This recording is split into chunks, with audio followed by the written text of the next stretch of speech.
Ashet. Ashet Sinjet. Sinjet div, Sinjet div, Sinjet div, Sinjet div, Sinjet div, Sinjet div. Sinjet div, Sinjet div. Aha.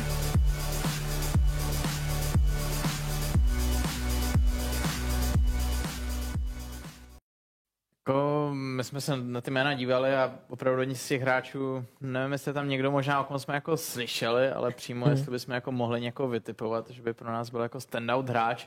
Kterého čempiona, bez ohledu na to, jak dobře performuje zrovna, kterého byste chtěli vidět v průběhu téhle série, ať už pro vaše potěšení nebo pro diváky, že to prostě jako bude sranda. Já budu vždycky říkat Fiora, protože je to dobrá náhoda, vzhledem k tomu, že jmením Fioru i v LoLku, no a vzhledem k tomu, že je to jeden z nejsilnějších šampionů Wild Driftu, kterou vydáme docela pravidelně, tak já se na Fioru vždycky budu těšit. Sinjet. To nepotřebuje komentář. Nejlepší šampion ve Wild Driftu a teda hodně mě mrzí, že ho hráči přehlíží. Myslím si, že by se to mělo změnit.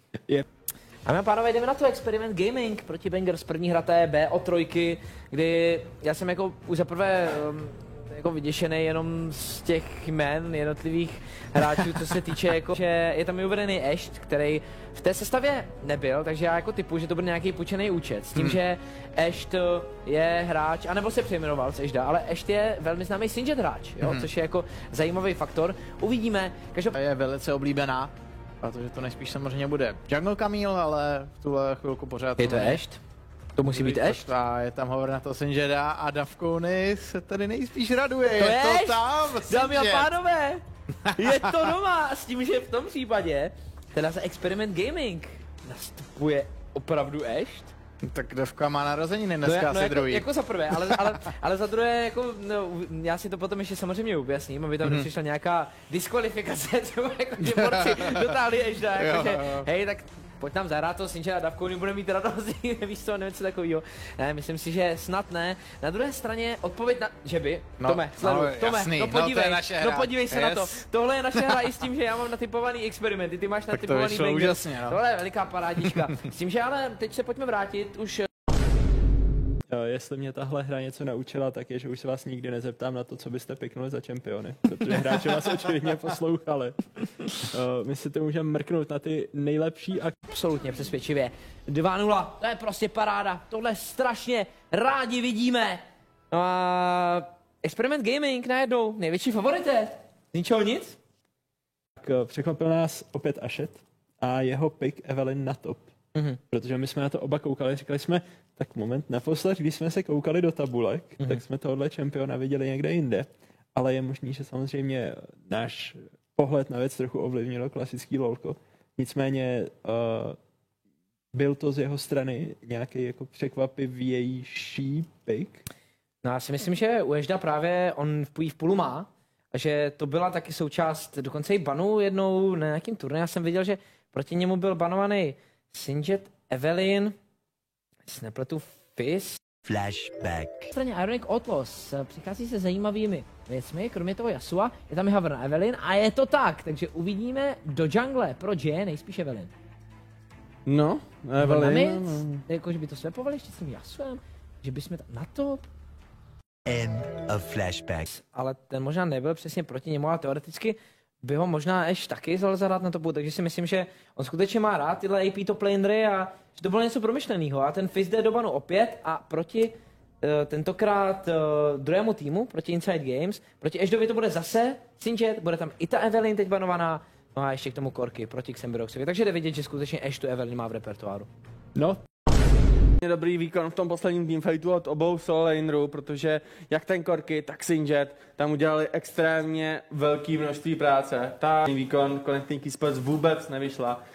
Ta taktika zaměřit se právě na Ashda, napikovat kompozici, aby nešlo úplně piknout Sinjeta, protože i přesto byl strašně moc vidět. Já, když jsem sledoval ten zápas, tak jsem celou dobu přemýšlel, jestli tohle studio povedeme ve studiu toho, že já se zeptám Sinjet a vy budete dělat Sinjet.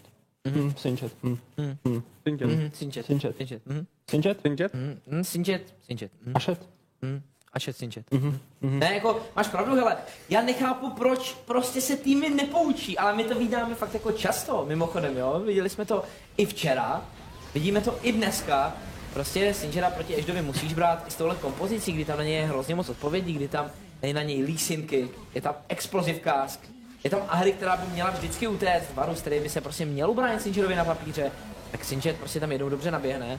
A jako to všechno stačí. A i když Connecting Esports dobře fightili v midgame, měli nějaký objektivy, tak prostě v late game Ashe zase jenom tím svým powerpickem to dokázal, protože Singer je prostě pick, který je tanky a špatně se zabíjí a který skutečně, když ji dobře naběhne dozad, zatímco má schopný tým, který dokáže využívat toho prostoru, tak on jen sám o tobě prostě oddělá 50% životů toho nepřátelského týmu. Jako já jako nechci znít, aby to vždycky znělo nějaká přehnaná sranda, ale Singed je opravdu neskutečně silný hrdina, když je dobře zahraný a tady jsme to fakt viděli, že on není tím čempionem, který by měl být prostě banovaný non-stop, jak třeba Ziggs. Ziggs je v tomhle podle mě ještě extrémní, ten tím může celý tým jako úplně zabít na nějaký dobrý kombo. Ale Singed prostě v rukou hráče, který přesně ví ty limity. Přesně ví, kdy tam naběhnout, jak tam naběhnout, na koho tam naběhnout, pamatuje si ty cooldowny, prostě všechno. Tak tady to jde vidět, jak to vypadá. Ještě to prostě ukazuje už podruhé za ty 2 dny. No a teď rozhodně ten Singed do banu půjde. Dalo by se říct, že Connecting udělali chybu v tom, že ho nezabanovali už v téhle hře. Největší, rozhodně. No a pokud se ptáš, jestli by Connecting Esports měli banovat Singera, tak neříkáme, že vždycky, ale proti Ashedovi zkrátka musíš. Jo. Tam nemáš na výběr. No, to předpokládám, že už se poučí, přece jenom, jak jsem to... Už můžete komentovat, protože vidím, že se tady držíš za hlavu. Že se v banu, Davka je smutnej. On tam skoro nebyl, ale on tam byl poslední zvolený, teďka už to vypadalo fakt nadějně, každopádně Singe tam teda není a teď teda prohráli jedinou hru na Samsung Class Call turnaji a přivítáme v listopadu na brněnském výstavišti. Jak rychle se tahle hra vlastně zvrhla, protože Experiment Gaming celou tu dobu prohrávali až poslední 3 minuty. Jeden důležitý fight, jeden odchyt v podstatě od Ashta a najednou se to celé zvrátilo právě v jejich prospěch. Nádherná hra a o to raději je samozřejmě na Samsung MČR Wild Riftu uvidíme. Samozřejmě jim posíláme tímto první gratulace a doufám, že si s nimi budeme moc popovídat v připravovaném rozhovoru, který doufám za chvíli budeme mít ready. Nicméně, abychom shrnuli tenhle zápas, tak já si myslím, že to určitě jde jedním slovem a to je Ashe.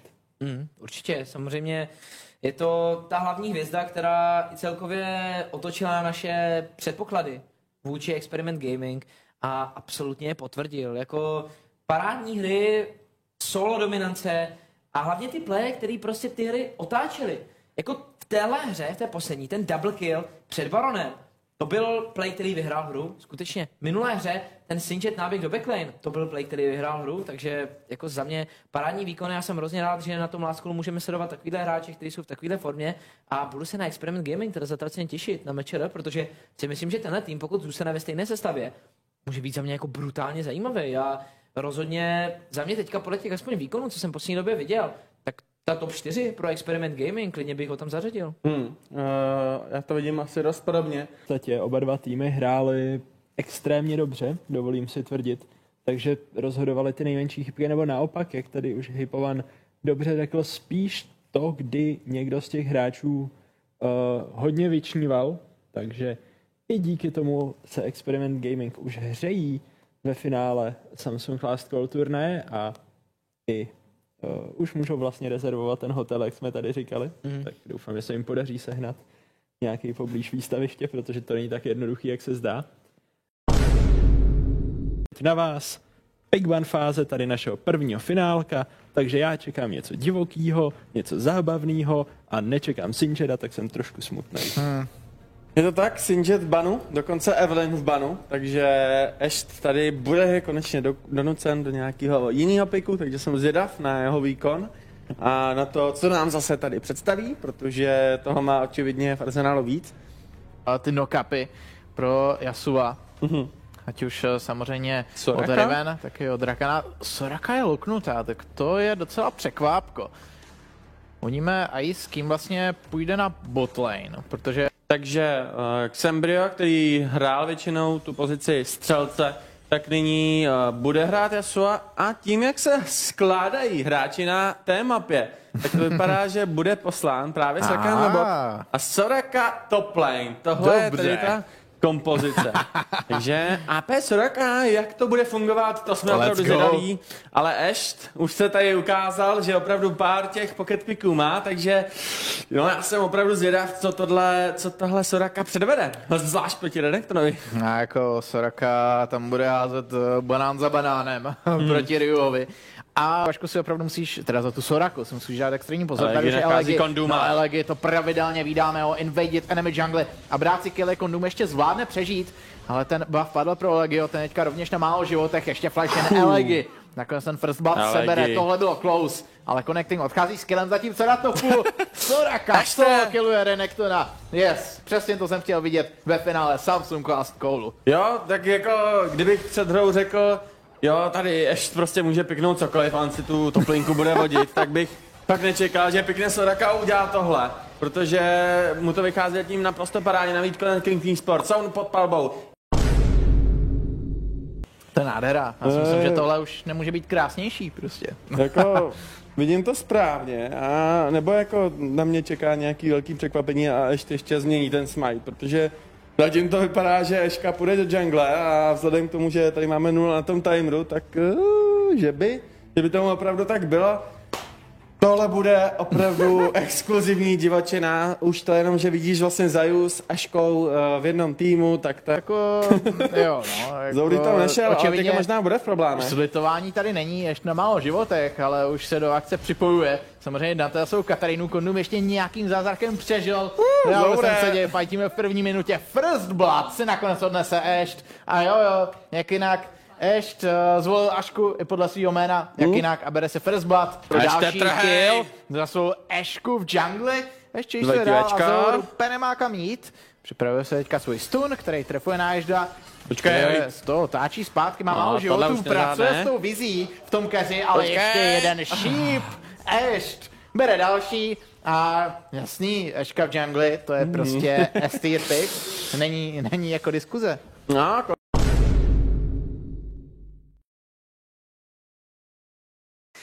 Já se k ním vracím. Tam ty výkony a celkově ti hráči a jejich zkušenost, tam to bude prostě zajímavý. Tam Asht samozřejmě je hráč, kterýho já tady budu úplně nejvíc sledovat. Hráč, který stopu dokáže kompletně diktovat celou hru, celý zápas a dokáže to vzít na svoje záda. A hodně bych se divil, kdyby Sinjet jedinkrát prošel proti němu. Je pravda, že tuhle chybu jsme viděli na Last Call, kde nechali hned v první hře Open Sinjeta a prozradí. A Šede, mám se tě vůbec ptát na tuhletu otázku, anebo bys nám taky nic neprozradil? Tak akože ja mám radšej Ešku ako Sinjeta, i keď Sinjeta mením, ale tak som topár, no. Čo narobím? Super, panové, nebudu vás dále zdržovat, vidím, že jste připravení, takže už za pár okamžiků odstartuje tento zápas. Já teď předávám slovo zpátky na náš analyst desk.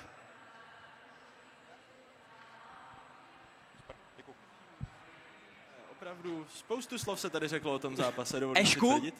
Ešku než Sinjeta? No, slyšel jsi dobře. Bereš to osobně? Ne, tak mrzí mě to, no. To je prostě... mě, to jsou mind games, jo? Jo, no já doufám, no. To je jak když prostě člověk potká svýho hrdinu prostě a pak jako zjistí, že to je prostě všechno jinak, tyjo. Je to velký zklamání. Co se dá dělat? Co se dá dělat? Přece jenom občas nás dovedou hráči i nemile potěšit. A když se bavíme o hráčích, tak už se můžeme podívat na soupisky obou silná dvojka, ale my víme, že i u týmu Bloody Devils je topový hráč tím, o čem se hodně mluví. Je to Lukáš Šečtovko. A Proky, stejná otázka pro tebe, ale na tvou konkurenci v podstatě. Kdybys měl vybrat jednoho z hráčů, a neříkej Ašera, vyber někoho jiného, kdo by se tady vyplatil sledovat, nebo komu mají fanoušci speciálně fandit, tak kdo to bude? No, ještě je samozřejmě jednoznačná volba, ale... Je to alibismus. Já prostě natvrdo 100% říkám, že to cítím 2-1 pro Bloody Devils. Na druhou stranu, ale pokud Esuba vyhraje 2-0 a ukáže, že je fakt tím velkým silným týmem, tak pak se ty naše predikce a ty naše slova o té psychické kondici budou měnit, protože Esuba se teď právě může ukázat. Tady se nehraje samozřejmě na žádný fanoušky, takže já budu úplně nestranný samozřejmě a proto říkám Bloody Devils, že vyhrají 2-0. Myslím si, že pro Esubu to bude strašně těžký se adaptovat vůbec na tu hru, protože Asht víme, že bude mít něco připraveného, ať už to bude Sinjet na last call, předvedl třeba Soraku, předvedl Evelyn na top lane, takže podle mě tam bude zase nějaký takovýhle pick, který strašně může rozhodit právě Esubu a nebojím se, že by právě modrá krev z tohle turnaje odešla s prázdnou, že by to... Na mistrovství České republiky. První byl trojka, prvního dne Wild Riftu, Esuba vlevo, zatímco Bloody Devils jsou vpravo. Tady už vidíme ty bany, Sinjet, ten jde samozřejmě pryč, jako jsme očekávali. Jo. Zatím šampion, který je třeba otevřený, je Ziggs, ale pokud by tady někdy měl být zabanován, tak by to mělo být právě teďka. Tak. Takže velký power picky jdou pryč, stejně i třeba jako ta Evelyn, což byl specifický pick, který nám ještě ukázal na právě last callu. Jo. V finále byl tým Bloody Devils. Tým, který ovládl last call, si formu přenesl i na Mečero a ukázal, že to rozhodně není do počtu. Právě naopak, během několika hodin se z nich stali hlavní kandidáti na celkové vítězství. Podle předváděných výkonů by se těžko na jakékoliv pozici hledala jakákoliv slabina a proto ji budou muset Entropic těžce hledat. Na ten zápas, který nás čeká právě teď. Jsou to Bloody Devils, tým, který postoupil z last callu. Tým, jehož velmi výraznou postavou je Asht na top lane, takže už teď víme, co bude jeden z banů. Je to tak. Bude to Sinjet samozřejmě pro všechny, kteří tuhle referenci ještě neznáte. Ještě je absolutně neskutečný, je to rozhodně tahoun svýho týmu, ale není jediný, na koho je potřeba upřít tu pozornost. TX zatím hrál výborně na celém turnaji, Dante taky nádherný výkony a botlane. Tohle bude nejtřaskavější top lane souboj, takhle bych to řekl, protože v té top trojce tak Asht a Cekutka určitě jsou. Takže myslím si, že opravdu na top budeme mít upřený zrak a že uvidíme velikou parádu. No a s tím, který top laner je tady opravdu ten nejvíc top, už nám poradí naši komentátoři, kterými jsou pro tento zápas Fortanu a Hippovan. Takže jednoduchá otázka, který top laner je top? Já jsem včera byl kompletně prodán a já to dávám Cekutkovi. Mně se jeho výkon hrozně líbil. Za mě jednoznačně Asht, protože ty šampioni, kteří jeho kariéru samozřejmě lemují, tak to je naprostá paráda. Doufám, že nám něco nového ukáže i dnes. Buď to je porazili, nebo jim to minimálně hodně zavařili. Jo, Cekutka se včera ukázal v skvělé formě a myslím si, že vlastně hráči Bloody Devils to musí jednoznačně respektovat, musí tam přijít nějaký ty bariny, nebo minimálně tam musí přijít nějaká odpověď na to, co právě Cekutka bude hrát. Vzhledem k tomu, že jsou na red side, tak bych si dokázal představit, že právě Asht bůjde pro nějaký ten last pick a bude chtít právě Cekutku dostat do nějakého nekomfortní situace, aby mu to co nejvíc nepříjemnilo, protože Entropic jsme viděli vlastně v té jednoznačné sérii, ale Cekutka byl jednoznačně tím star playerem a zbytek se tak nějak vezl, ačkoliv víme, že jsou to opravdu velice schopní hráči, že i oni tady nám můžou ukázat nějakou tu větší show. Já se nejvíc těším na to, co právě si připravil pro nás Asht a Dante a ty už tady tak jako nějak pokukuješ, Já miluji ten disrespekt. Já miluji ten disrespekt od Entropiku, protože oni opravdu jako je to nezajímá. Že proti Ashtovi banovali Sinjeda, že banovali Evelyn. No, jim je to jedno, protože mají na hlupu Cekutku. A aby se jim to nevymstilo, že jo? Stát se to může, to je jako 100% pravda, ale mě se tým Bloody Devils úplně v pořádku. Tady je ten Sinj, takže se dočkáme matchupu Cekutka na Riven versus Asht na Sinjdovi. Ale ty jsi říkal, jestli Entropic mají odpověď a jde vidět, že minimálně mají plán, jestli to... Myslím, že kluci asi budeme mít o čem mluvit, protože já jsem oběda koukal na tu hru, říkám si, Entropic v suchým triku. A jenom než jsem přešel z cateringu do režie, tak si říkám, tak tohle není ani omylem v suchým triku, tohle to je mis propocené tričko. Je to tak já začnu s analýzou. Sinjet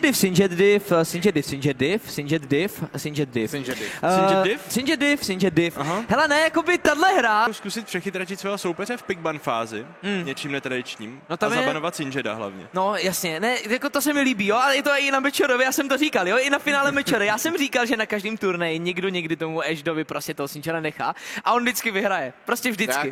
Jako oni to vždycky udělají, ale ti lidi. Je to kouzlo. A i když Sinjet pak jako později ve hře smurfil, tak mně se líbila to tu Kamil, protože vždycky jako chudák Asht tam chtěl prostě pobíjat, sprintovat, až na to, že Cekutka řekl, ne, Hextech Ultimatum nazdar, a Sinjet může běžet jako maximálně do ruta Hextech Ultimatum, takže ta Kamil byla dobrá odpověď, ale Sinjet do výsledku vyhrál a když třeba tam nebude ta Kamil, tak to může být ten příběh. Jo, já bych šanci vidět od obou týmů. A opravdu jsem zvědav, co pořád ještě vytáhne za nějakou magii, protože byl tam ten Singed, ale víme, že třeba dokáže zahrát Soraku na top lane, že dokáže zahrát Nasuse na top lane, Evelyn na top lane, takže podle mě jeden z těch piků nebo něco úplně jiného, něco úplně šíleného, to tady od Ashta chci vidět v téhle sérii. Tak rovnou, když říkáš něco úplně šíleného, chci od Ashta vidět, tak hoď mu tu udičku. Co přesně? Jedno jméno, Proky, jedno jméno nám řekni. Co chceš od Ashta vidět? Jo, fakt těžký, ale vzhledem k tomu, že jsme neviděli jeho Evelyn v průběhu tohle turné, tak bych fakt byl rád, kdyby si s ní zahrál právě proti Important Players. Myslím si, že i právě Asht může být tím receptem na Important, protože on může být tím hráčem, který tam vyvolá úplný chaos, jako jsme viděli třeba za Singeda v těch předchozích turnajích, nebo dnes proti týmu Entropic. Sice samozřejmě early game nic moc, ale potom v těch klíčových teamfightech tam opravdu byl vidět, že ten Singed mu opravdu sedí, že tam dokáže získat tu pozornost svých protihráčů a že to opravdu může být ten klíčový player, který to celé rozbije, který celý ten teamfight strhne na sebe.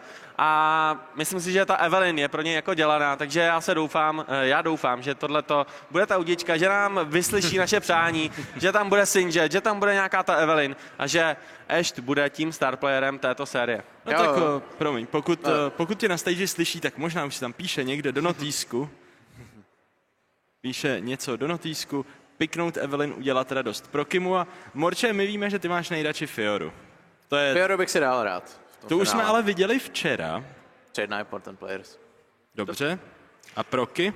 Já půjdu proti proudu a věřím, že Bloody Devils v čele s Ashdem to tady naprosto zničí, že to bude série, která nás bude bavit a že Asht se svým Singerem nebo s jakýmkoliv jiným pikem to tady prostě oběhá tak, že to bude naprosto šílená série. Takže já věřím, že Blood Devils tohleto zvládnou, že se v tom umí pohybovat. Naopak vytiltí ještě Important Players s tím, jak budou třeba v nevýhodě čekat na to, až Important Players udělá nějakou chybu a oni ji udělají, takže Bloody Devils vyhrajou 3-2.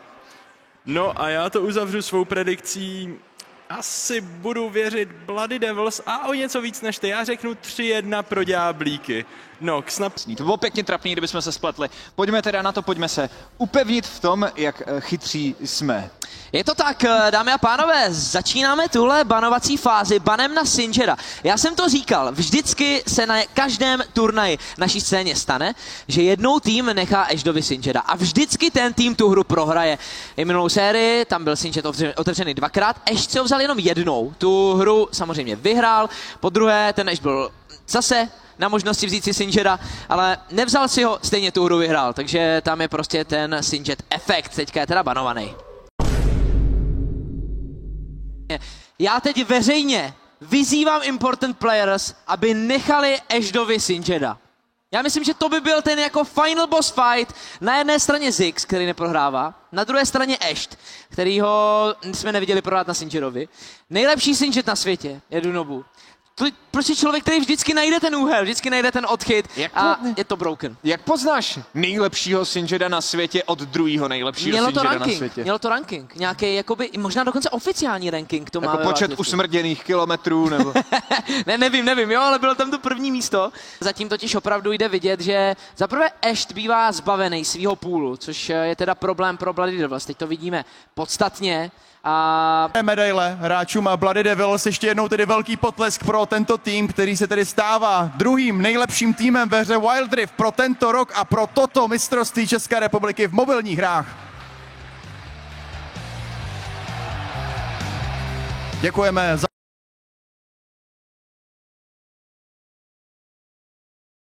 mají tady tyhle specifické piky, tak to vidět můžeme, jestli se ptáš přímo na jednotlivý hráče, tak to já upřímně nevím, to možná by Davka věděl, jestli tady máme někoho, od koho můžeme čekat nějakou specialitu, ale já bych čekal, že něco se určitě ukáže.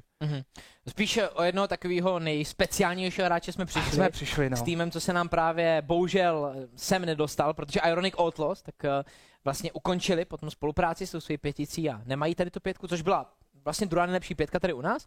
A tam jsme měli Ashda, že jo, tam jsme měli Singeda, který byl vždycky banovaný proti němu, když ne, tak to s ním Ash zničil. Měli jsme tam Soraku na top lane, měli jsme tam jeho Evelyn, že jo, Kylo, tady tyhle věci, takže o to jsme spíš přišli. Tady u kluků s obou týmu, tak nejsou úplně známí tímhle čízováním, tady je to spíš právě víc o té metě, když budu mluvit